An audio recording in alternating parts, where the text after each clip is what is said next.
बिस्मिल्लाहिर्रहमानिर्रहीम अस्सलाम वालेकुम।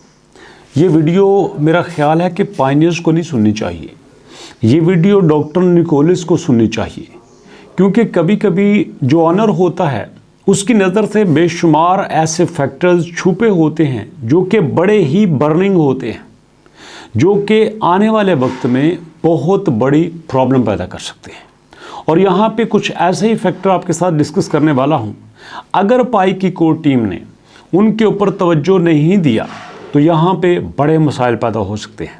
और इसी वीडियोस में कुछ आपके लिए ऐसी गुड न्यूज़ भी हैं जिससे हमें ये जो पाई की इस वक्त मौजूदा प्राइस है 1.14, 1.12, 1.10, 1.01, इसमें हमें बड़ी ज़्यादा बढ़ती देखने को मिलेगी। तो जनाब चलते हैं अपने उन चैलेंजेस की तरफ, गुड न्यूज़ की तरफ, बैड न्यूज़ की तरफ और सारे यहाँ पे रिस्क फैक्टर की तरफ जो कि आने वाले वक्त में होने वाले हैं। पहली बात चैलेंज की करते हैं। पाई की कोर टीम के ऊपर बहुत ज़्यादा प्रेशर है 2-3 चीज़ों का, और वो शायद आपको पता होगा। 50% आप जानते होंगे और 50% नहीं जानते होंगे। एक सबसे बड़ा प्रेशर ये है, कम्युनिटी एक तरफ कहती है कि हमने बाइनांस को पैसे देकर वोटिंग किया और 87% तक वोट करने के बावजूद बाइनांस लिस्ट नहीं कर रहा। और अगर बाइनांस लिस्ट नहीं कर रहा तो यहाँ पे पाई की कोर टीम को बाइनांस से क्या बात करनी चाहिए, पूछना चाहिए कि यहाँ कम्युनिटी के साथ खिलवाड़ क्यों किया गया। एक बात।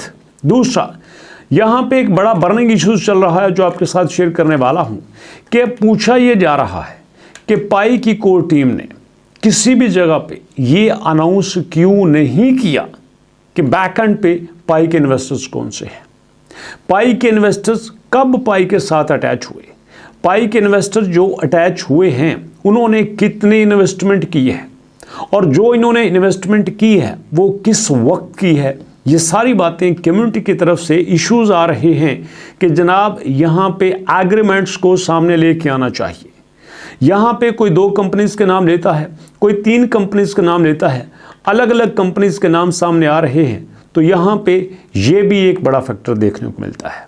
और मज़े की बात यह है, इन्हीं बर्निंग इश्यूज़ की वजह से आपने देखा कि पाई की प्राइस 2.9 से 1.10, 1.15 पे आने का मतलब ये है कि 2 डिजिट की गिरावट देखने को मिली है, और ये एक बहुत बड़ी गिरावट है। और इसी वजह से पाई की टीम थोड़ी सी परेशान नज़र आती है कि यहाँ पे एक के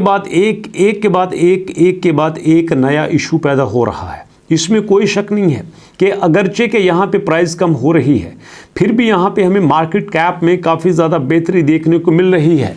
लेकिन उसके साथ साथ कम्युनिटी ये कहती है कि जो स्टार्ट में हमें यहाँ पे एक एक्साइटमेंट देखने को मिली थी, एक पावर देखने को मिली थी, वो अभी हमें क्यों नज़र नहीं आ रही। कम्युनिटी ये कहती है कि जनाब पहले हल्ले में आपने देखा कि OKX ने कहा कि हम पाई को लॉन्च कर रहे हैं, बिटगेट ने कहा कि हम पाई को लॉन्च कर रहे हैं, MEXC Gate.io ने कहा कि हम पाई को लॉन्च कर रहे हैं। अगर सेम टाइम पे बाइनांस पे लिस्ट हो जाता तो यहाँ पे इसकी ट्रस्ट में बेहतरी आ सकती थी, चाहे यहाँ पे पायनियर हो या फिर यहाँ पे इन्वेस्टर्स हो, दोनों के ट्रस्ट में इजाफा होना था और यकीनन हमें यहाँ पे एक अच्छी प्राइस देखने को मिलनी थी। और दोस्तों यही सवाल अब यहाँ पे आ रहे हैं। और बात रही गुड न्यूज़ की तो वो भी आपके साथ शेयर किए देता हूँ। यहाँ पे हमारे पास एक्सचेंज है जनाब CoinEx के नाम से, जो कि 18 मार्च को यहाँ पे अनाउंस कर रही है कि वो पाई को बहुत जल्दी लिस्ट करने जा रही है। जी हाँ, यहाँ पे कहा है कि after careful consideration CoinEx decide to list Pi on March 18, 2025, the exchange stated in the notice. बड़ी अच्छी बात है कि जहाँ पे हम पहले 4 बड़ी एक्सचेंज देखने को मिलेंगे, वहाँ पे हमें 5वीं एक्सचेंज भी अगर देखने को मिल रही है तो डेफिनेटली इसमें ट्रस्ट में बेहतर आती है, यहाँ पे इन्वेस्टर्स का इजाफा होता है, यहाँ पे बाइंग का ट्रेंड आता है। तो ये सारी चीज़ें पाई के हक़ में बेहतर है। लेकिन यहाँ पे इस बात से भी निगलेक्ट नहीं किया जा सकता कि पाई की सारी कम्युनिटी इस बात को बड़ी शिद्दत से देख रही है कि यहाँ पे ग्रेजुअली इतनी तेज़ी से मुसलसल पाई की प्राइस क्यों गिर रही है। क्या पाई की टीम के पास कुछ भी ऐसा फॉर्मूला नहीं नहीं है जो इस गिरती हुई प्राइस को रोक सके? क्या पाई की टीम को नहीं पता था कि आने वाला वक्त में क्या हो सकता है? क्या पाई की टीम को नहीं पता था कि यहाँ पे वेल अटैक कर सकती है, यहाँ पे शॉक अटैक कर सकती है, यहाँ पे प्राइस कैसे मैनिपुलेशन हो सकती है? ये सारी चीज़ें अपनी जगह पे तो होती हैं ना। लेकिन दोस्तों यहाँ पे मैं ये भी आपको बताता चलूँ कि अगर हम पाई को एक सिंपल कॉइन के तौर पे देखते हैं तो ज़ाती तौर पे हम गलत सोचते हैं।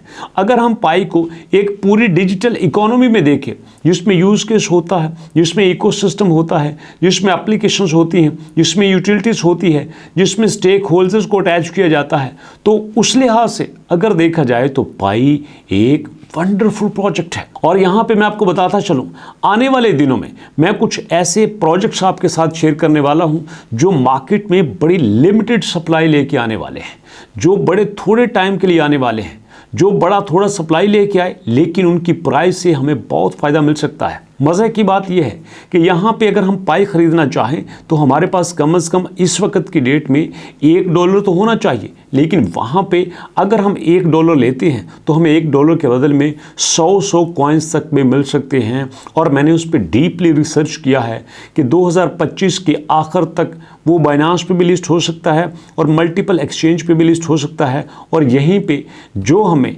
$1 में अगर 100 कॉइन मिलता है तो आने वाले वक्त में वही हमारा 100 कॉइन $100 का भी हो सकता है। तो यहाँ पे मैं चाहूँगा कि मेरी वो कम्युनिटी जो बड़े कॉइन्स में इन्वेस्ट नहीं कर सकती वो छोटे छोटे कॉइन्स को ख़रीदें, जो छोटे छोटे टोकन्स को ख़रीदें।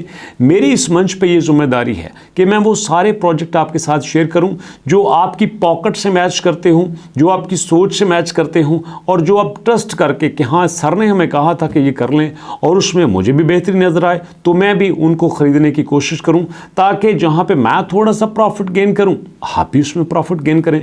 तो इंशाल्लाह जैसे हम पाई के ऊपर काम कर रहे हैं ऐसे ही हम और भी प्रोजेक्ट के ऊपर काम करेंगे ताकि हम इस तरह से क्रिप्टो को सीखें, साथ साथ थोड़े थोड़े कॉइन्स खरीद कर हम मार्केट को समझें। बुलिश क्या होता है, बारिश क्या होता है, डंप्स क्या होता है, पंप्स क्या होता है, न्यूज़ कैसे देखी जाती हैं, न्यूज़ को सामने रख के किस तरह से मैनेज किया जाता है, कौन सा न्यूज़ का प्लेटफॉर्म बेहतर है, किसकी न्यूज़ इफेक्टिव होती है, किसकी न्यूज़ मार्केट को चेंज कर सकती है। और हमने यहाँ पे ग्राफ्स को कैसे देखना है, हमने चार्ट को कैसे देखना है, चार्ट की मदद से नेक्स्ट प्राइस की प्रेडिक्शन कैसे की जा सकती है। ये सारी चीज़ें हम छोटी छोटी इन्वेस्टमेंट करके देखेंगे, थोड़े थोड़े हम कॉइन्स खरीद के देखेंगे ताकि इन कॉइन को ख़रीदने के बाद हमें प्रॉपर क्रिप्टो की मार्केट का आइडिया हो जाए।